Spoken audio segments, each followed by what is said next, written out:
Welcome to fitness learn.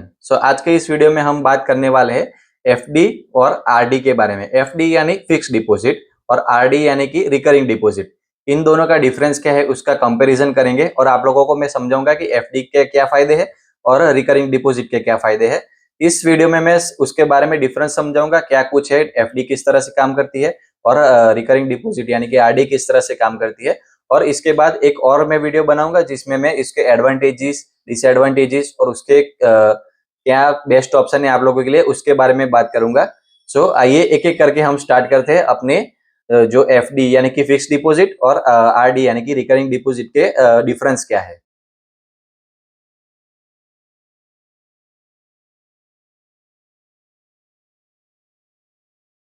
सबसे पहला point है अपना एफडी या फिर आरडी, दोनों ही चीज क्या है, प्रोडक्ट क्या है, इन्वेस्टमेंट इसमें कैसे करते हैं। सबसे पहले एफडी के बारे में मैं समझा देता हूँ। एफडी यानी कि फिक्स डिपॉजिट। आप लोगों को सिर्फ एक ही बार उसमें अमाउंट, कोई भी एक फिक्स्ड अमाउंट इन्वेस्ट करनी रहती है और उसका एक फिक्स्ड रिटर्न रहता है। वहीं अगर आरडी की बात करें तो उसको कहते हैं रिकरिंग डिपॉजिट, यानी कि हर महीने हमें एक जो अमाउंट हमने सेट की होती है उसका हमें इन्वेस्टमेंट करने रहता है मंथ ऑन मंथ अपने जो अकाउंट रहता है उसके अंदर। आगे इसके बारे में नेक्स्ट पॉइंट में बात करते हैं कि इसका एक सिंपल फॉर्मूला है कि फिक्स डिपॉजिट यानी कोई भी एक फिक्स्ड अमाउंट, आरडी यानी कि रिकरिंग अमाउंट या फिर मंथ ऑन मंथ इन्वेस्टमेंट।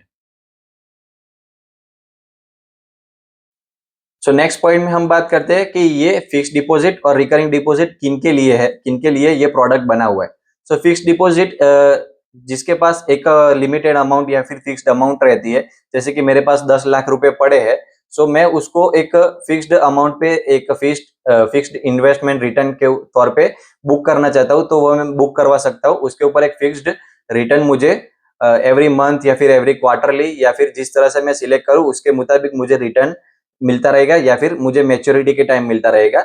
और उसके अलावा रिकरिंग डिपॉजिट में बात करें तो हमें मंथ ऑन मंथ उसमें डिपॉजिट करना रहता है, जिस जो कि ये जो रिकरिंग डिपॉजिट का जो प्रोडक्ट है वो अगर आप लोग चाहते हैं कि हर मंथ हम एक अमाउंट सेव करके रखें तो उस उन लोगों के लिए काम आता है। जैसे कि मैं चाहता हूँ कि मेरी 25,000 50,000 कोई सैलरी है और मैं चाहता हूँ कि मैं मंथ ऑन मंथ 5,000 या फिर 10,000 किसी चीज में, किसी प्रोडक्ट में मैं इन्वेस्ट करूं और उसमें मुझे हाई रिटर्न्स मिले, तो उनके लिए रिकरिंग डिपॉजिट बनाया गया है। आगे इन्हीं दोनों प्रोडक्ट्स का हम रिटर्न डिसाइड करते हैं कि रिटर्न किस तरह से हमें मिलता है, उसका मैं कंपैरिजन बताता हूँ। अभी जैसे कि अपना फिक्स्ड डिपॉजिट है, उसमें जिस दिन से हम इन्वेस्टमेंट करते हैं उसके 7वें दिन से हमें इंटरेस्ट रेट लग जाता है, यानी कि उसके ऊपर जो भी इंटरेस्ट बनता होगा वो 7वें दिन से स्टार्ट हो जाता है।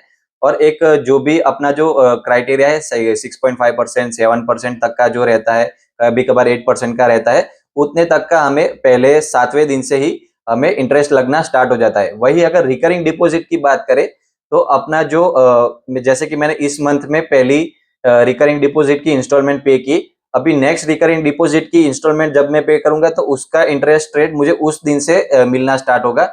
वही अगर आज जो मैंने इंस्टॉलमेंट भरा है उसका मुझे आज से देखने को मिलेगा, यानी कि इंटरेस्ट रेट हमें थोड़ा डिफरेंस, थोड़ा कम रिटर्न देखने को मिलेगा अपने रिकरिंग डिपॉजिट में कंपेयर टू अपनी फिक्स डिपॉजिट।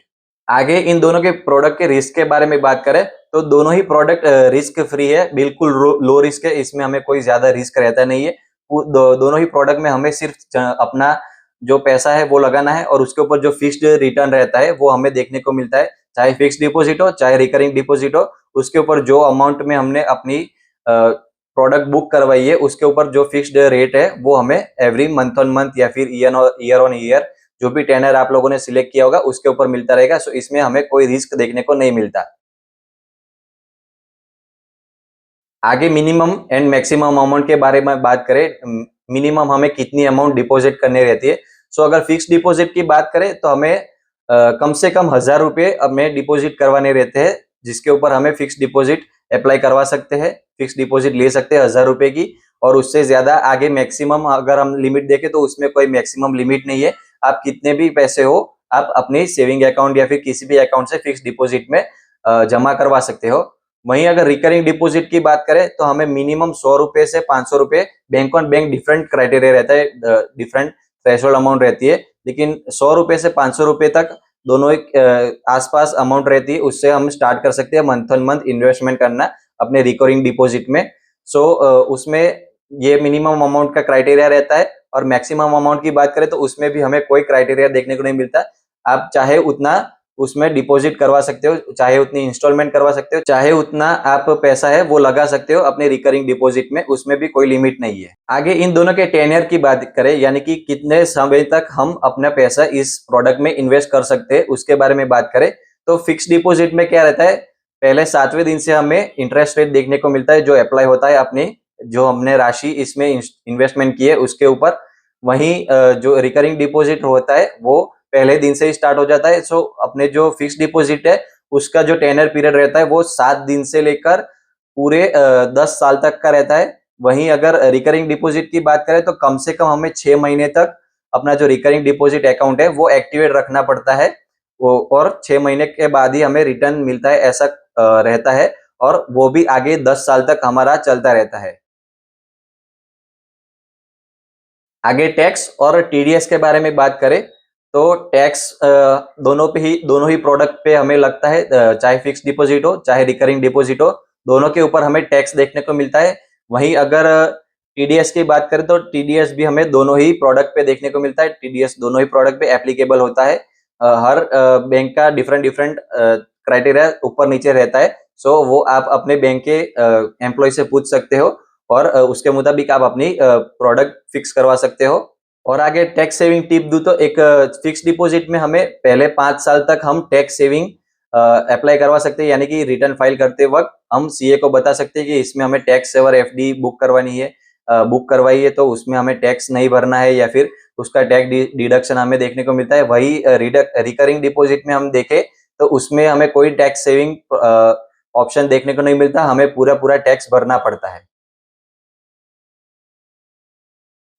आगे एक और इम्पोर्टेंट पॉइंट के बारे में मैं बात करूँ तो हमें इन दोनों ही प्रोडक्ट पे लोन देखने को मिलता है कि जैसे कि एक फिक्स डिपॉजिट है जो मैंने 10 लाख की करवाई है, तो उस पे मुझे 70% या फिर 80% डिफरेंट डिफरेंट बैंक का डिफरेंट डिफरेंट क्राइटेरिया रहता है।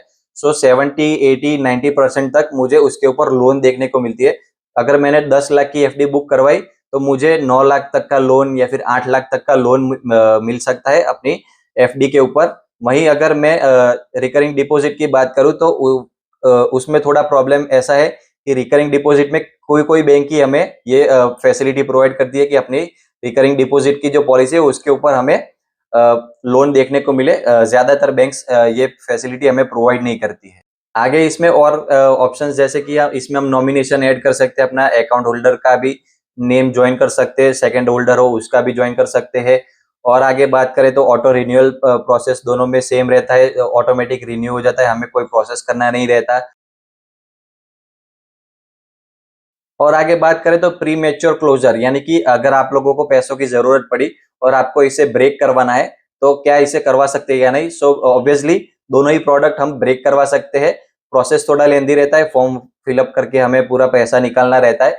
आजकल थोड़ा एडवांस हो चुका है, अपने मोबाइल एप्लीकेशन के थ्रू अगर आप मोबाइल ऐप यूज करते हो या फिर नेट बैंकिंग यूज करते हो तो उसके अंदर से आप प्रोसेस करवा सकते हो।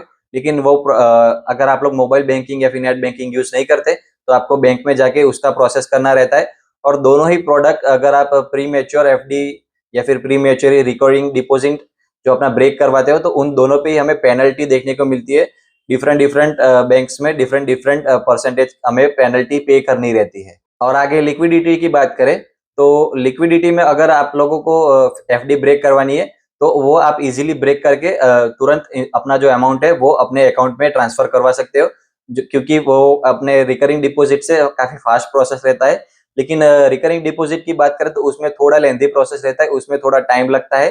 तकरीबन कुछ घंटे लग जाते हैं, कभी कभार कोई बैंक में एक आध दिन लग जाता है, 24 घंटे के अंदर पूरा प्रोसेस खत्म होता है। सो उसमें अपना जो अमाउंट है वो आने में देर लगती है, जो अपने इन्वेस्ट किए थे और जो इंटरेस्ट रेट बनता है वो आने में देर लगती है। वही फिक्स डिपॉजिट की बात करें तो वो हम ब्रेक करवाते ही इंस्टेंटली अपने अकाउंट में हमें ऐड ऑन हो जाता है, और अपने सेविंग अकाउंट करंट अकाउंट किसी में भी हमें देखने को मिल जाते हैं। सो यही सारे कुछ इंपॉर्टेंट पॉइंट्स थे अपने जो कंपैरिजन किया फिक्स डिपॉजिट और रिकरिंग डिपॉजिट के। उन सभी पॉइंट्स के बारे में मैंने एक पूरा लिस्ट बनाया है, जिसके बारे में मैंने आप लोगों को बताया। और पूरी इन्फॉर्मेशन अगर आप लोगों को ये अच्छी लगी हो, फिक्स डिपॉजिट और रिकरिंग डिपॉजिट के बारे में सब कुछ समझ आ गया हो, तो अपने फ्रेंड्स और फैमिली मेंबर्स के साथ शेयर कीजिए। और अगर आप लोगों को कोई किसी भी तरह का डाउट हो तो हमें कमेंट्स में बताइए, हम आपका प्रॉब्लम सॉल्व करने की कोशिश करेंगे, आपका क्वेश्चन का आंसर देंगे। और उसके अलावा इसके ऊपर आप लोगों को कोई एक्स्ट्रा नॉलेज हो तो या फिर डाउट हो तो वो भी हमें बताइए, हम उसका भी सॉल्यूशन देंगे और आपका नॉलेज भी हम यूज करेंगे अपने नेक्स्ट वीडियोस में। और आगे नेक्स्ट वीडियो अगर हम बात करें तो इसके एडवांटेजेस, डिसएडवांटेजेस, फिक्स डिपॉजिट किन के लिए ज्यादा बेहतर है, किसको कौन सी प्रोडक्ट यूज करनी चाहिए, फिक्स डिपॉजिट, रिकरिंग डिपॉजिट, उन सब के बारे में मैं एक और डिटेल वीडियो बनाऊंगा। सो अगर आप लोगों को ये वीडियो पसंद आया, so then do like it, share it, and don't forget to subscribe. So thank you for watching this video.